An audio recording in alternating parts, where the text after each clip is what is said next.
This is Sessions with Sara Cate and Ashley, a podcast that explores the feelings, emotions, and experiences of what it means to be human in this world.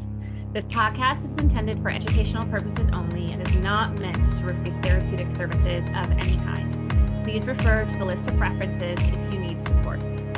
And before you dive in, please like, subscribe, comment, share with anyone you think might also connect with today's session. Our goal is to reach as many people as possible, and we are endlessly grateful for your continued support. So, let's get to it. Hello, everyone, and welcome back to another episode of Sessions with Sara Cate and Ashley. I'm Ashley. And I'm Sara Cate. Sara Cate's gonna walk us through, give us a little rundown of what we're talking about. Topic. Something that we're both currently feeling a little bit. I think I was a bit more passionate in our pre-episode conversation. But yeah, Yeah, Sarah, it was just a noise that came out of her that indicated what, in fact, we were going to talk about today. Oh, that was the sound. Okay. Sound effects. Yeah. So today we we had no idea, actually. We both came into session and we expected the other one would have some riveting topic to share with the other in order to guide and steer our direction for today. But when Ashley got on the call, she was like, oh, I'm just irritated with everyone and everything, right? And I don't know about you. And I said, God, me too. And then I was like, well, why don't we talk about that? So we're not just going to talk about the things that frustrate us. That is not why we're here. We, in fact, are going to help kind of break down the concept of frustration and irritation as a potential nervous system response. So when I say that, I mean, we've talked about freeze before, freeze in your nervous system looking like you can't engage, you can't get up, you can't act, you can't do, like you feel muted, you feel like you can't function, right? Like it puts you into this inability to move or act. And then we have a state, which, everyone kind of is aware of if you've done any sort of nervous system work around fight flight, right? And fight flight is actually a little bit more of, it's a stair step down from freeze. Freeze and collapse are kind of like the highest level of activation, meaning that you have gone way over your ability to cope, way over your ability to do, and then you land in that freeze state. Once we wiggle our nervous system down a little bit, we land in fight flight. So we're still in an activated state, but it doesn't immobilize us. And when people are feeling very irritated, when people are feeling very frustrated, that can be, not 100% of the time, obviously, but that can be a sign of you being in a little bit more of an activated fight state. Or like even irritation can look like, I'm just getting out of here. I just got to go, right? That's flight. So we kind of wanted to bring this in again, as always, to the body and have a conversation about how can we support ourselves maybe when we move from that freeze state and we regulate just enough to get into more of that fight flight state, and what that kind of looks like, right? Because I always remind clients, like, just because we got you out of freeze today doesn't mean that you're going to feel easy breezy. Be prepared for a little activation. Be prepared to be irritated with things today, because you might just find that you're still a little bit triggered, but you're not in that I can't do anything state. Yeah. And I think for me, understanding that and creating a different relationship to the frustration and the irritation has been so helpful, because when you're in freeze, or if you're just feeling like you just can't move forward, and then you go into this state of just being irritated and frustrated, like it's kind of exhausting, and you're kind of like, oh my God, like, can't I just feel good? Like, I'm sick of this stuff. But then it's like, okay, cool. Actually, now I've moved into this state where I might find a little bit more connection to like taking some action. And that has helped me to live Yeah. it differently like that, through this phase. And even though I can feel that frustration and that irritation in my body, it doesn't become as much of a this needs to leave. Hmm. It can be more of a this needs to show me something, and I'm just gonna Hmm. pause for a sec and see if I can determine what that is and just take any step forward, because Yeah. I feel like I can. Yeah. Well, and I think like noting that the step forward could be to just move your body. Like Yes. Yep. maybe the step forward is I really need to get out and do something more intense than just stretching.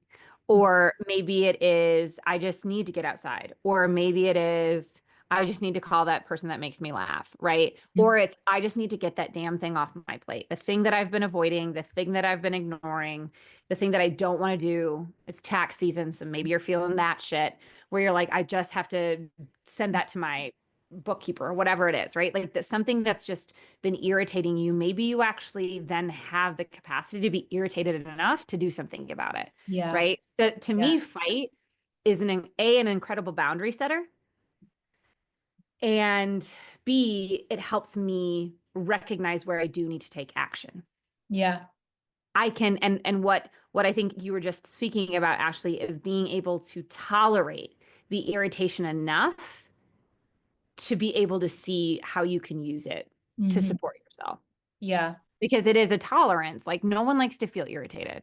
No Mhm. one likes to, and there's a difference, right, between tolerating it and finding action and just shutting it down. Right.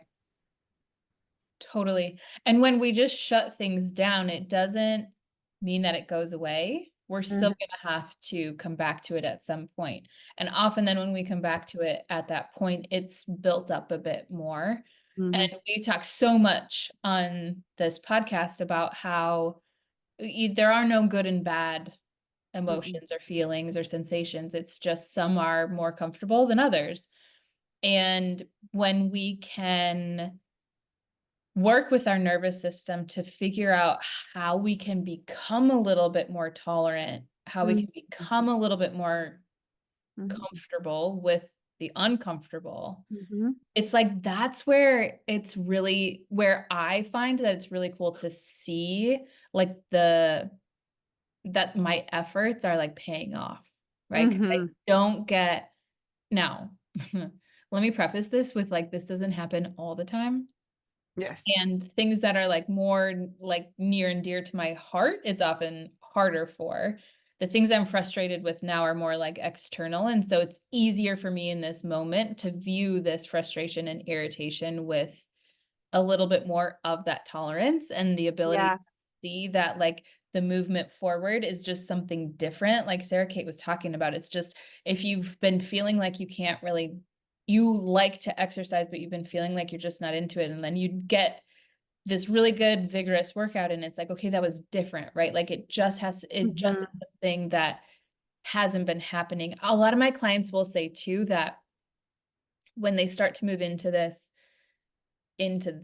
part of things, there's a shift in their environment, like their home environment. Like they all of a Mhm. sudden, like they weren't folding their laundry and putting it away, and all of a sudden they clean everything and they put it all away, right? Like, Yeah. and they like they make actual space in their physical environment for them to move into Yep. new feelings that they're having. And so like that's kind of cool to see. But again, giving um the attention and the respect to the fact that the things that are, a little bit more tender within us, that's different for all of us. This Yeah. it can be trickier. Right. And I love that kind of using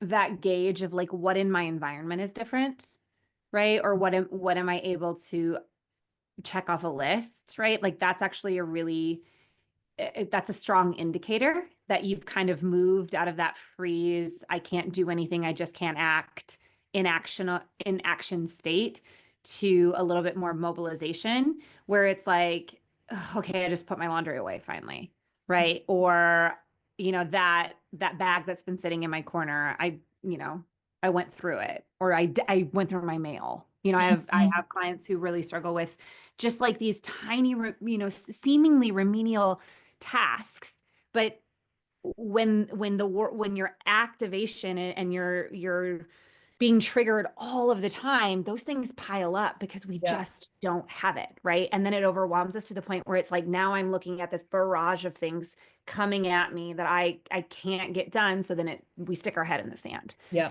And that, you know, the ability to really even just recognize when that shifts, because I also am of the mindset that yes, there are things that we can do to shift our nervous system. We've shared some of those with you here. Um, but your nervous system is also in the state that it's in, that it might need to be in, right? Like, how Mhm. do we, and, you know, again, back to Ashley's point earlier of like, how do we just embrace the state that we're in rather than necessarily trying to shame it? Now, first and foremost, there are things that we have to get done. You will have tasks if you have children or a partner or a job. Like there are things that you might have to get done for your own safety and others' well-being as well. And that's why those nervous system hacks are there, right? To help us mobilize just a little bit to get out and do what we need to do.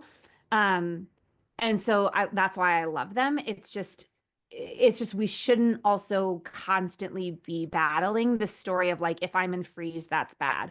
Or if I'm in fight flight and I can't get to like Zen, like a Zen state, that's bad too. No, it's not, right? Like most of us are actually living pretty chronically in fight flight. And Mhm. that's why freeze is so close now, especially with we talked a little bit about bypassing and being inundated with information. That's going to happen. We're probably going to see a lot more of that collapse or that inability to act because of the way that the weight of the world really, and how if we're living in this chronic fight flight state, freeze is only a, Right. left turn. Yeah, for sure. So, Yeah. Um, I love that you mentioned when you were talking about allowing the state to be, mhm, because we do get that. I think when we start to work on ourselves and our nervous system, and especially if we're doing like a deep dive into this work, we have an episode on healing fatigue. That might have been season one. I think that's season one. Yeah, That's that's the like, archives. yeah. But and That's how old. like we can't always, like she said, like we might not always be able to get into the state of Zen, right? We can't Mhm. always expect ourselves to be just able to flip-flop back and forth like that. It's so unrealistic, and it sets you up for whatever spiral you fall into, if it's the shame spiral, Mhm. if it's the failure spiral and all of that. And when we're in a state of this frustration, for example, it doesn't mean that I have to look at my life and say, like, everything is bad, right? Mhm. That's not what we're saying with this either. It's like, I'm in a state where I'm just like really, really frustrated about a few things, and that's the truth. And that can coexist with these other parts of my life where I am finding a little bit more space. And Yeah. that can be a helpful, like, way to move through this also is it's like, okay, if I can't fully go into this spot right now because it is too charged, is there another space where I can go towards a little bit more? And if that's one of the things that we've already talked about, the exercise or moving your body or cleaning Mhm. your space or calling your friend, right? Like move towards that and allow yourself to just say like, yeah, okay, I'm frustrated, name it, Mhm. Mhm. and then not have the pressure to immediately fix it. Yeah. Yeah. The allowing, right? Like it's almost what it brings up for me a little bit is like this sense of like simplifying how we engage Mhm. with what is showing up. Mhm. Like in making it feel less of this, I have to know what, why, and how to change it. It's just like, this is, Mhm. I'm irritated. That's why I said to Ashley, I was like, yeah, so we're irritated. You know, when we got on the call, it was like, we're gonna have these moments of frustration. We're gonna have these moments of irritation, denying ourselves that, and then on top of it, trying to, remedy it immediately puts us into kind of more of a spiral or more of an activation, which could Yeah. ultimately tip us back into freeze of like, well, I just can't fix it. So, Yeah. so I love that, Ashley, of just like really kind of just recognizing and naming, and that's it. And like, you can name that to a partner, you can name that to your kiddo, you can name that to a parent, Mhm. right? Of like, and this is an I statement, right? I'm frustrated. Yeah. So I'm irritated. I was like just gonna bring up to like this is how we can be better supporters to the people in our life, Mhm. where if they do say, I'm frustrated and irritated, Yeah. our job, if they're telling you that, our job is not to say like, okay, how do we get you out of this? And like, what can we do? And this is like implying to them that this is bad, that they're in this Yeah. frustrated or irritated state. Instead, it's like, okay, yeah, that Yeah. must be really frustrating and irritating. Thanks for telling me, I period. can't, yeah, I imagine that's hard to feel. Yeah. Like, or, something along those lines, right? But we don't, I think, especially in our society, when if somebody is saying, I'm frustrated, I'm angry, I'm sad, it's like, uh-oh, we've got to Then stop fix it. everything and like immediately fix it. And that is how we continue to move away from the ability to be more Be tolerant. with. Yes, and to be with these uncomfortable situations. Like we just Yeah. stay in this same, nothing then moves. Mhm. Mhm. Well, and I think we can use it also. I know in my relationships in my life, I have really safe supports for them to be like, okay, and what do you know works in this moment? Hmm. Right. And they can even help point me to not them not fixing it, but saying, what do you feel like you need right now? Right. And just and that's still for me to handle. That's still for me to do. And I think, and sometimes my answer is I just have to feel it. Hmm. I just have to be with Yeah. it. And then sometimes it's I need to do I need to move, I need to get out, whatever. But I think that as you're saying, Ashley, it can, rather than the external forces that be fixing it for us, Hmm. we just being able to tolerate it and be like, you know what, I just have to be irritated right now. Yeah. Give me 30 minutes and maybe, Yeah. and then I'll see where I'm at. Yeah. But I think, And I think we talked, Ashley, about like the asking the question of someone, do you want advice, or do you just want me to listen? mhm. But it kind of goes back to that a little bit of Yep. like, how do Yeah. we even do the same thing for ourselves? Do I just need to listen to my own body, Yep. or do I need to seek some sort of support that might Yeah. help move this through? Yeah. I think it can be, well, I've seen it be difficult for people. I know when like that I'm in relationship where I'm like, no, I'm just sad right now, but that's okay. Like I'm okay, Yeah. I'm just sad and I just need to feel that. That can be really uncomfortable for the other person because if they are just like they care about you and they want you to be okay, right? Yeah. And there might be that really big attention to the fixing of it, but Mm. I don't know. I guess I just hope that one day we're all just a little bit more comfortable with emotion and understanding how it's not weakness No. or drama Oh or my God. I all think of we could the do non. 700 podcasts on that. Yeah. It's just, no, I'm just actually okay with the fact that I'm a human and I have feelings. And I want to know as much as I can about my body and how to express these feelings and how, like we mentioned earlier, like what works for me in the moments where I am feeling frustrated or irritated so that I bring the power back to myself so that Yeah. I don't have to rely on this constant external fixing. It Mm. it's me. I get to do that for myself. Totally. And what what we're really speaking about is like this self again, the relationship that we have with our own body and our own Mhm. emotions, right? And like really recognizing and learning what those are, because something that I, in my life have had to learn to tolerate is a lot of grief, right? I've had a lot of loss of family members throughout the course of my life, and it is amazing to watch. And obviously I was very young when it first happened, but it is amazing to watch how I coped with grief when I was 16. Mhm. Was not great, to how I coped with grief when I was 36, 37. And And that was because I've learned to allow it, just like you were speaking of Yeah. the sadness, right? Like I've learned that my grief isn't doesn't have to be volatile. Yeah. I've learned that my grief doesn't have to be overwhelming. Yeah. There are times that it overwhelms me, Hmm.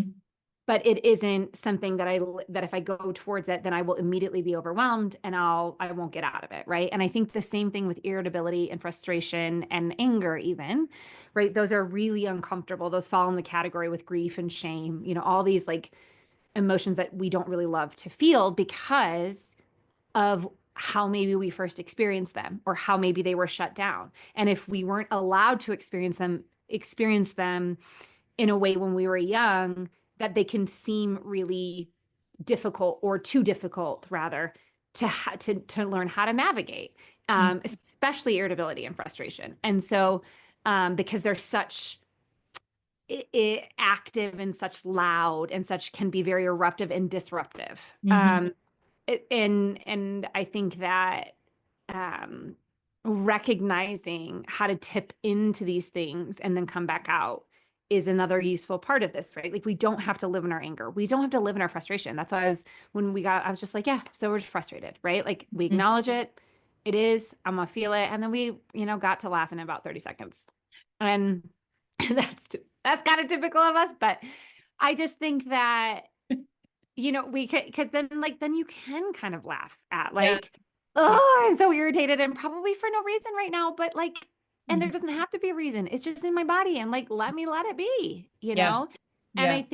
I think if we can continue to remedy the relationship that we have to these really difficult emotions, we'll be able to better we'll be able to better show up for ourselves and others in our life. Mhm. And there's a freedom and an ease to that, Yeah. that, oh, is it easy to feel grief? Is it easy to feel anger? Is it easy to feel shame? No. And guess what? If you also have been on the receiving end of really unhealthy anger or rage, it's going to be really hard for you to also access that in your own Mhm. body. Maybe you don't like to feel irritated because you've seen how it can be really hurtful and weaponized, maybe against you or someone you loved. So like also recognizing that too, like there could be some blocks to your own experience of something in your body because you saw it so mishandled outside of yourself. Maybe you grew up in a volatile environment or something along those lines. So being sensitive to that too, because that might even come through when you actually recognize that you're irritated. There might be that kind of tinge of fear of like, if I let myself feel that, what will happen? Yeah. Right. And so Yeah. really giving yourself permission to kind of gently explore these things. Like a lot of people get irritated when they drive. Good. Notice that. Hmm. Notice it when you're driving, when there couldn't be such potential damage to other people or relationships, but just more like, okay, this is annoying. Why does traffic annoy? Okay, where can I feel that annoyance in my body? Where do I Yeah. feel that frustration in my body? Yeah. Yeah. Did you pull a card? I see I you did. moving around over there. I just shuffling. Okay, so I pulled Sea Star. Ah, simplicity. Look at that. Oh, look at Is that. that backwards? Is it right? No, I Okay. can read it. Okay, it's backwards to me.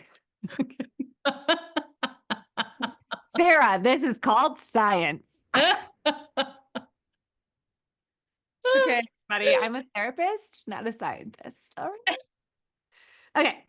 As the night sky descends into water, his form is redefined through the lens of ancient eyes. Granular and spiny, Sea Star is a simple, elegant, and very necessary contributor to the abyssal depths he calls home. Constructed with overlapping armor plates, he moves through his world with impenetrable support. His slow-paced oceanic rhythm matches his highly developed and profoundly sensitive nervous system. He is a keystone species, maintaining balance within his environment. In this way, Sea Star exemplifies a rarely observed truth. Oh, I love this. By simply being who you are making a deep and valuable contribution. Hmm. Without hesitancy, Sea Star unseals the value of simplicity. He urges you to cease overthinking and instead trust. There are no improvements necessary before moving forward. That's key. Mhm. C-star who operates on the instinctual impulses he receives from his well-honed nervous system, he simply does it. He doesn't overanalyze it. He knows what he's going to do next. This natural responsiveness is what keeps him alive and well. C-star reminds you that your pure existence qualifies you as a valuable contributor to your community and the planet, and you don't have to attempt perfection in order to earn the right to be here. Balanced, effortless effort, healthy instinct. Imbalanced, clutter, overthinking, overdoing. To bring into balance, trust your instinct. Mm. Wow, that's appropriate. Sure was. Yeah, like Wow. that's that nervous system, like that your nervous system instincts Mhm. aren't wrong, Right. right? Even if the reality of the world is it mirroring to you the level of activation that you're feeling or the level of irritation, it doesn't matter. That's still your body Mhm. expressing something to you, Mhm. Yeah, and to trust it and to listen. I love that. that was so good. So good. So, so good. Well, Well, folks, huh? if this has irritated you, we're just giving you an opportunity to work with your sweet nervous system. Yeah. I mean, yeah, it just every time I like have these situations where I'm really aware of how I'm moving through it, Mhm. it gives me that like because again, right, we can get so exhausted with this stuff and it can feel just like the Totally. never ending, you know? And I mean, the point is that we just continue to get to know ourselves. Like, I don't know that we're going to ever know everything there is to know about us. And that's like one of the really cool things to me. But every time Mhm. I can move through a situation and have a little bit better understanding of how I'm going to support myself, that's the thing that keeps me going because I know that that feeling is Yeah. worth it because it doesn't have to be so hard all the time. It can be like that card said, simple, right? Yeah. Doesn't Yeah. mean it doesn't mean that it's just like a cakewalk or anything like that. But when we get to really feel what we need to be supported in the moments and then have access to it, that's Mhm. the thing that keeps me going. And I promise you that feeling on the other side is so worth it. So true. That's so true. Okay, well, As always. if it wasn't irritating, and in fact, you did find a little bit of support, Useful. please like, subscribe, share with your friends or anybody who you think, might benefit. Yeah. And as always, until next time, take care of yourselves. See you soon. Bye.